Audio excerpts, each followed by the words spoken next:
Hello everyone, स्वागत है आपका अपने यूट्यूब चैनल में। हमने सीटेट पीवाईक्यू सीरीज शुरू कर रखी है जिसमें हम कर रहे हैं सितंबर 2015 के पेपर 2 के क्वेश्चन आंसर। तो सीडीपी के 15 क्वेश्चन हम ऑलरेडी डिस्कस कर चुके हैं। अगर आप वो देखना चाहते हैं तो प्लेलिस्ट में जाके आप दे सकते हैं। आज जो 15 क्वेश्चन हमारे सीडीपी के बच गए हैं, आज की वीडियो में हम वो डिस्कस करेंगे।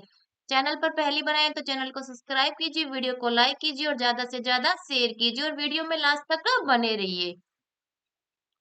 स्टार्ट करते हैं आज का वीडियो क्वेश्चन नंबर 16 से, क्योंकि 15 क्वेश्चन हमारे पहले हो चुके हैं। तो पहला क्वेश्चन क्या है, किसी कक्षा में शिक्षक की भूमिका है कि किसी कक्षा में शिक्षक की क्या भूमिका होती है वो हमें बताना है। तो कक्षा में शिक्षक की भूमिका क्या होती है? शिक्षक की भूमिका होती है बच्चों को सहयोग देना, उनको शिक्षण करवाना और उनकी क्षमता, उनकी रुचि के अकॉर्डिंग करवाना कि बच्चा कैसे चाहता है उसको कैसे पढ़ाया जाए, कितनी क्षमता है बच्चे की सीखने की, आज कितना करवाया जाए, वो सब ध्यान रखना वो शिक्षक का काम है। और कैसे पढ़ाए ताकि बच्चे को वो चीज हमेशा के लिए याद रहे और वो उसका अर्थ अच्छे से समझ पाए, यानी वो जो पढ़ा रहे हैं हम वो स्पष्ट हो जाए, उसका अर्थ बच्चा समझ जाए। ये शिक्षक की भूमिका होती है एक कक्षा में। तो पहला ऑप्शन क्या दिया है, अपने ज्ञान से शिक्षार्थियों को परिपूर्ण करना और उन्हें परीक्षा के लिए तैयार करना, यानी शिक्षक के पास जो नॉलेज है उसको शिक्षार्थियों को देना, बताना कि आपको ऐसे पढ़ना है और ये इसके आंसर, मतलब ऐसा उनको ज्ञान देना और अच्छी परीक्षा में अंक दिलाना, ये शिक्षक की एक भूमिका है।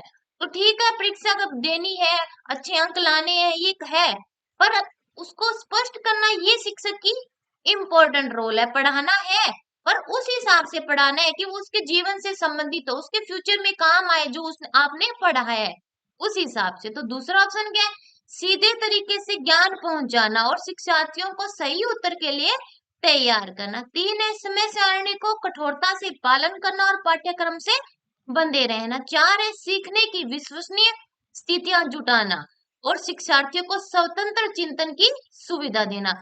यानी स्वतंत्र चिंतन क्या हो गया कि बच्चे को ऐसे अवसर उपलब्ध करवाए ताकि बच्चे अपने विचार है वो अभिव्यक्त कर पाए, ये शिक्षक की भूमिका है।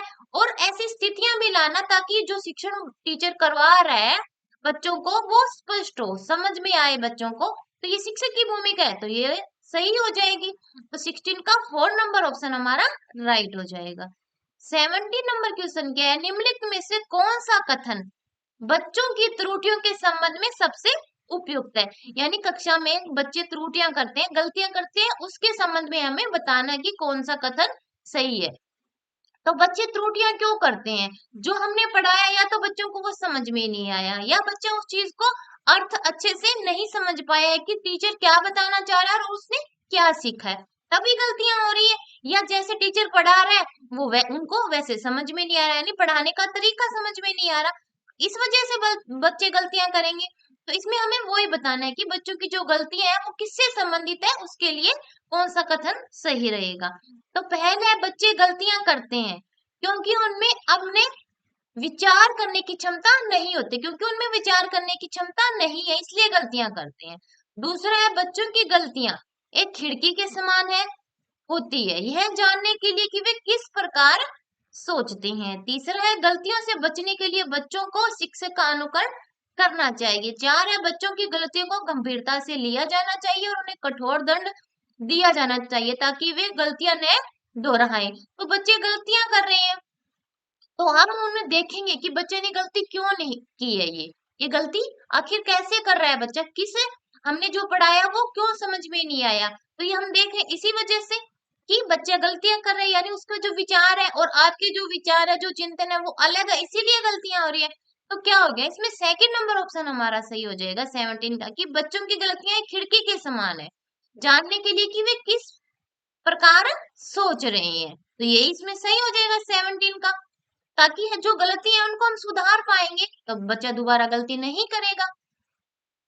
नेक्स्ट क्वेश्चन क्या है, 18 नंबर, आंकलन शिक्षण अधिगम प्रक्रिया का अभिन्न अंग है क्योंकि आंकलन की जो बच्चे का हम आंकलन कर रहे हैं, असेसमेंट कर रहे हैं, वो क्यों कर रहे हैं, यही जानने के लिए कितनी प्रोग्रेस है बच्चे की, प्रोग्रेस कहाँ तक पहुंची, यानी जो हमने पढ़ाया वो बच्चे ने पढ़ा या नहीं पढ़ा, उसकी समझ में आया नहीं आया, ये जानने के लिए आकलन कर रहे हैं।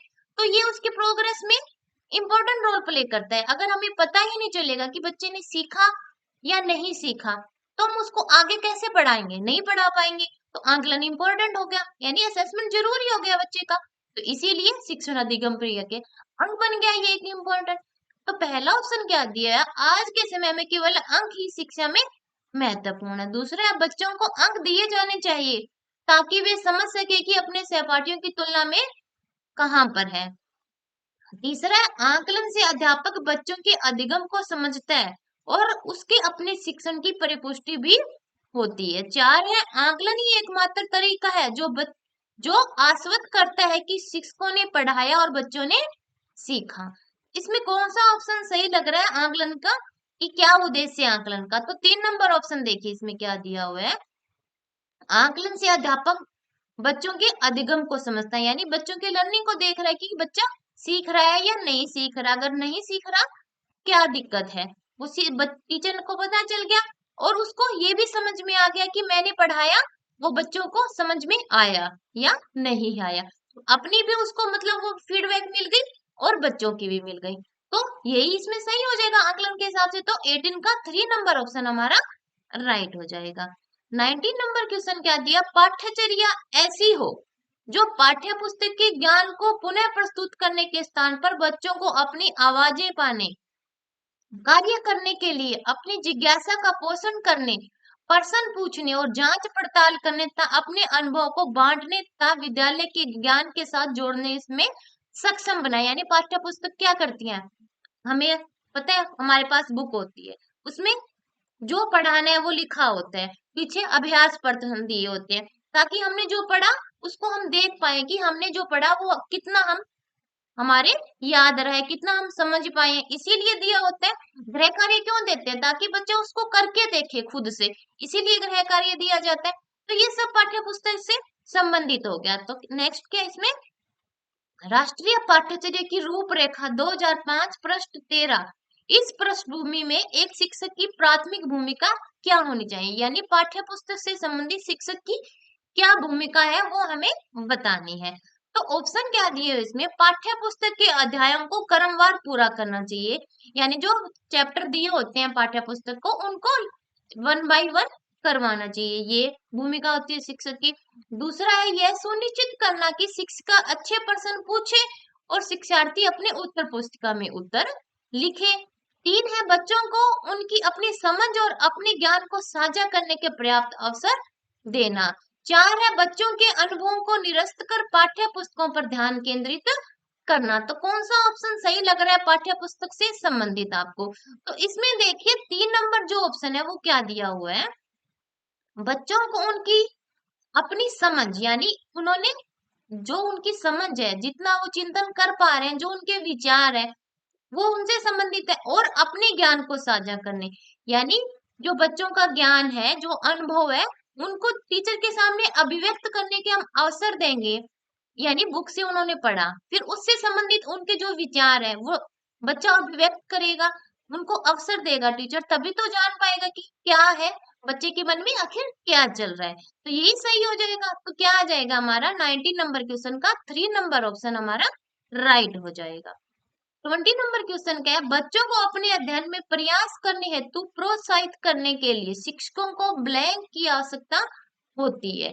यानी एक शिक्षक को बच्चों को अध्ययन में यानी पढ़ने के लिए, कि बच्चा पढ़े, अच्छे से पढ़े, ऐसे कैसे कर सकता है, प्रोत्साहित कैसे करे, वो उनको प्रेरित करके ही कर सकता है कि आप पढ़ो, ये पढ़ने से आपका ये होगा, आप ये सीख पाओगे, मतलब उनको ऐसे एग्जाम्पल दे, उनके सामने ऐसे उदाहरण रखें, ताकि बच्चा अपनी जिज्ञासा बढ़ाए, अपनी रुचि बढ़ाए पढ़ने के प्रति, यानी अंदर से आंतरिक प्रेरणा आए उनमें, तो वो सही रहेगा, उससे बच्चा प्रोत्साहित हो जाएगा और पढ़ने में उसका ध्यान लगा रहेगा।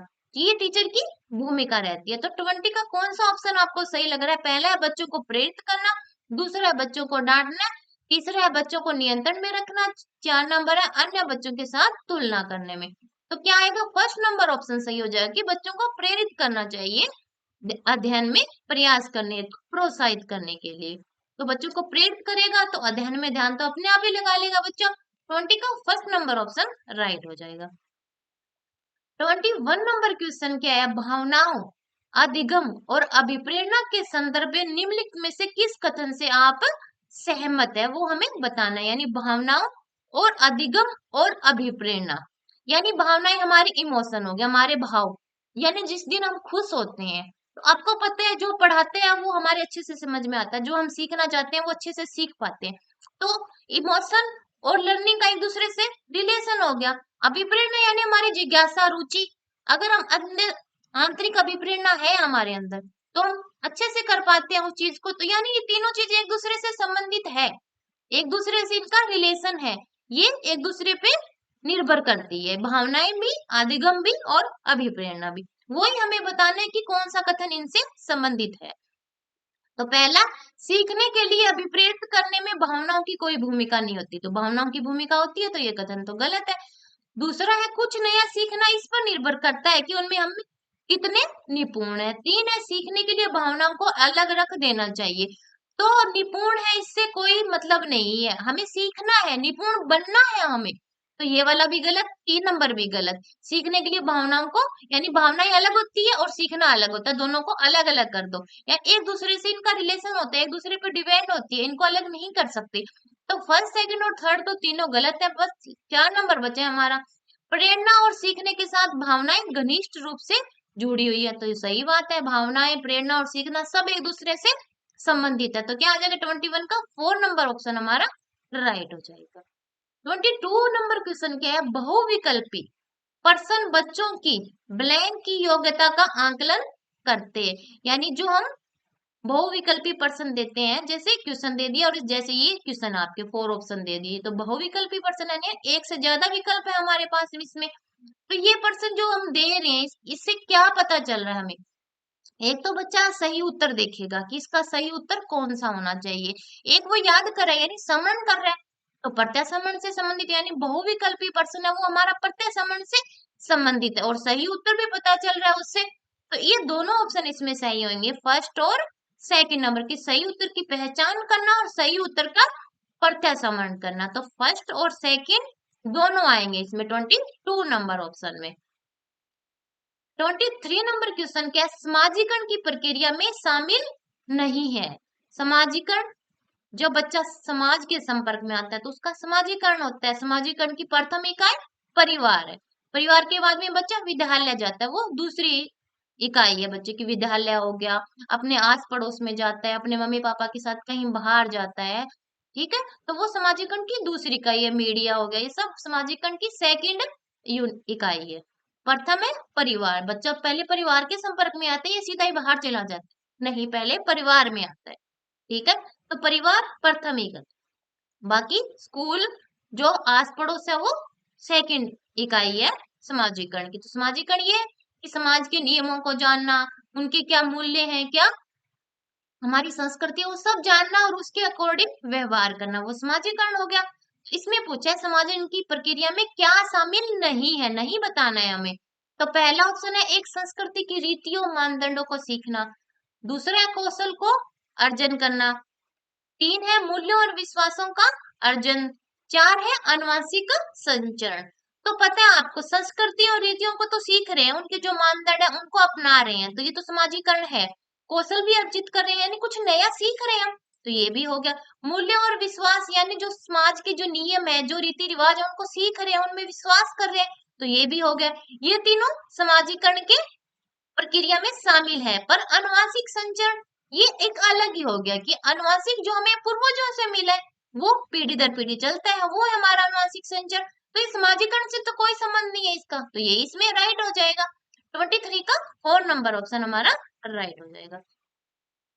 24 नंबर क्वेश्चन क्या है, मानसिक संरचनाएं जो चिंतन के निर्माण परखंड है, इसके लिए प्याजे ने किस शब्द पद का प्रयोग किया है। तो कौन सा सिद्धांत आ गया, प्याजे का संज्ञानात्मक विकास, और अपने इन सिद्धांत को भौतिक वातावरण से जोड़ते हुए प्याजे ने बताया है। प्याजे ने कई शब्दों का यूज किया है, स्कीमा, स्कीम, संयोजन, आत्मीकरण, ये सब प्याजे ने बताया है कि बस जैसे हम किसी वस्तु को देखते हैं, किसी को जीव को देखते हैं, तो एक व्यवहार, मन में एक विचार आता है, उसको क्या क्या प्याजे ने स्कीमा का, जो अवधारणा हमारे मन में आ जाती है तुरंत किसी देखते। उसको स्कीमा कहा। ठीक है, तो वही हमें बताना है कि जो आते हैं मानसिक संरचना, यानी एक मानसिक संरचना, ये कि विचार आया, तो उसको प्याजे ने क्या कहा था, स्कीमा कहा था, तो ये इसमें सही हो जाएगा। तो क्या है, स्कीमा।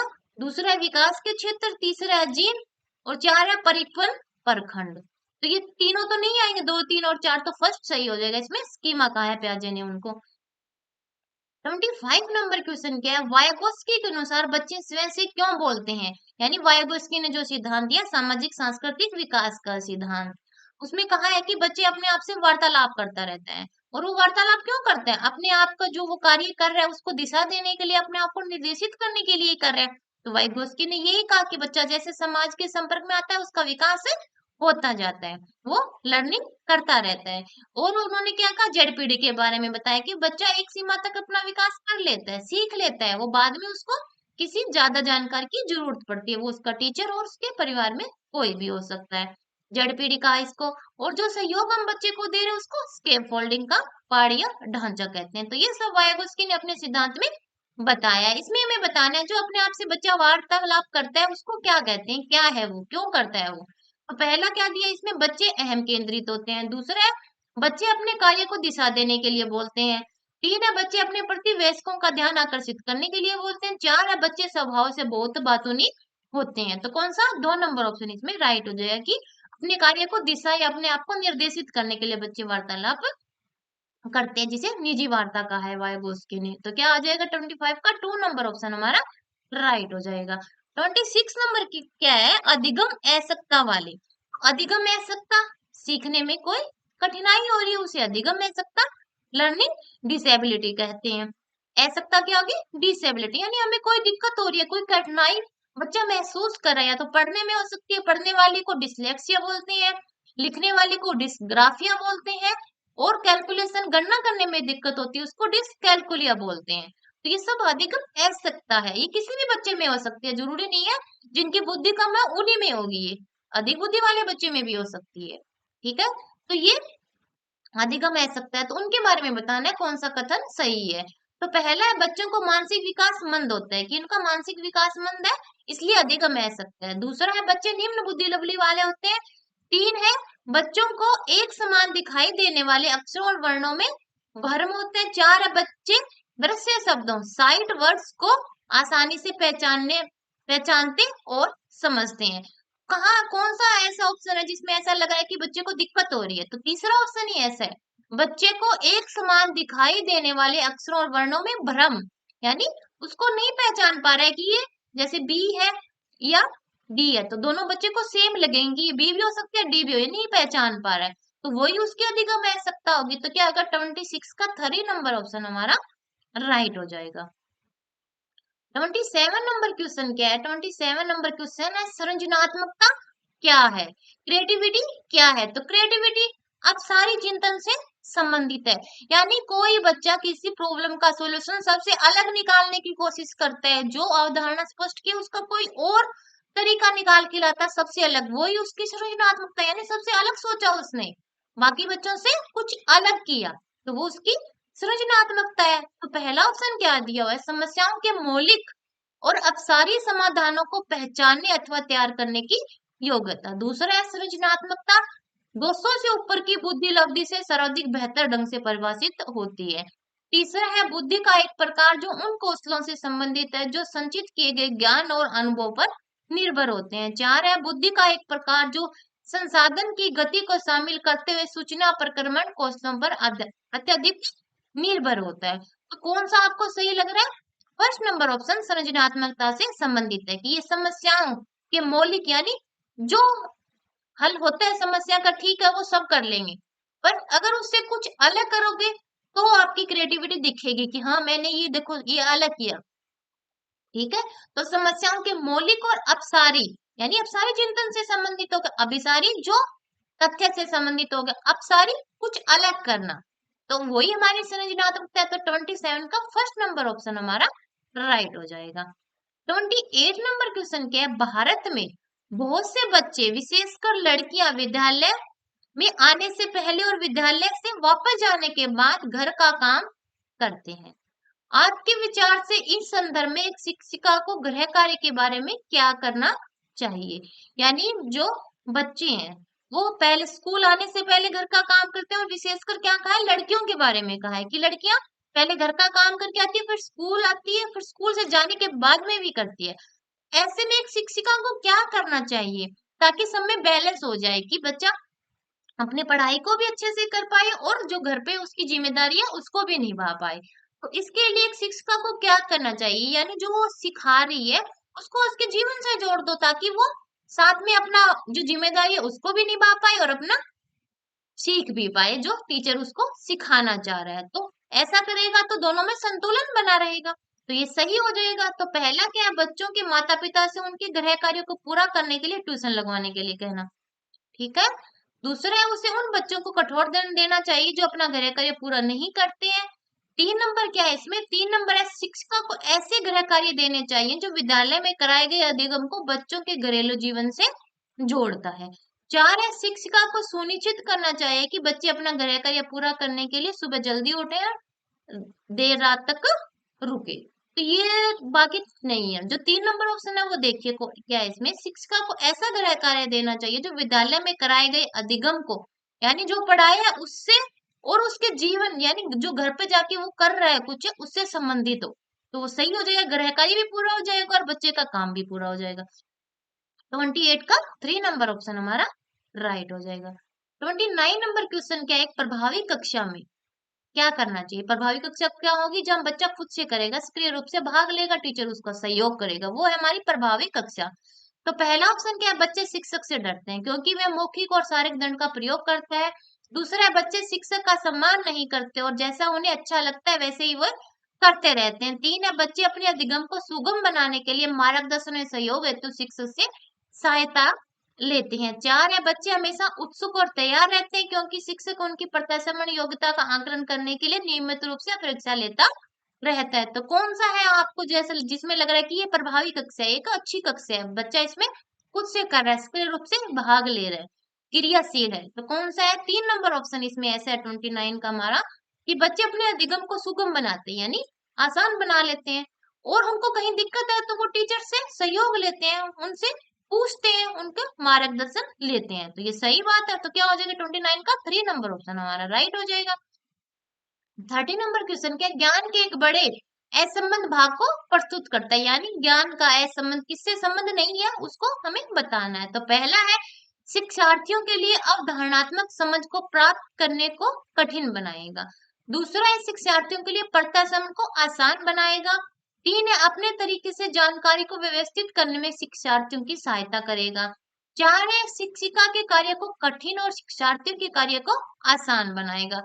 कौन सा ऑप्शन आपके क्वेश्चन के हिसाब से आपको सही लग रहा है, तो फर्स्ट नंबर ऑप्शन इसमें सही होगा, क्योंकि शिक्षार्थियों के लिए अवधारणात्मक समझ को प्राप्त करने को कठिन बनाएगा। अगर ज्ञान के किसी के साथ हम संबंध नहीं रखेंगे, उसको ऐसे जैसा है वैसे पढ़ाते जाएंगे, उसको किसी से संबंधित नहीं करेंगे, तो कठिन ही बनाएगा, बच्चे की जो समझ है उसको, जो समझना चाहता है बच्चा नहीं समझ पाएगा। तो ये इसमें सही हो जाएगा, 30 का फर्स्ट नंबर ऑप्शन हमारा राइट हो जाएगा।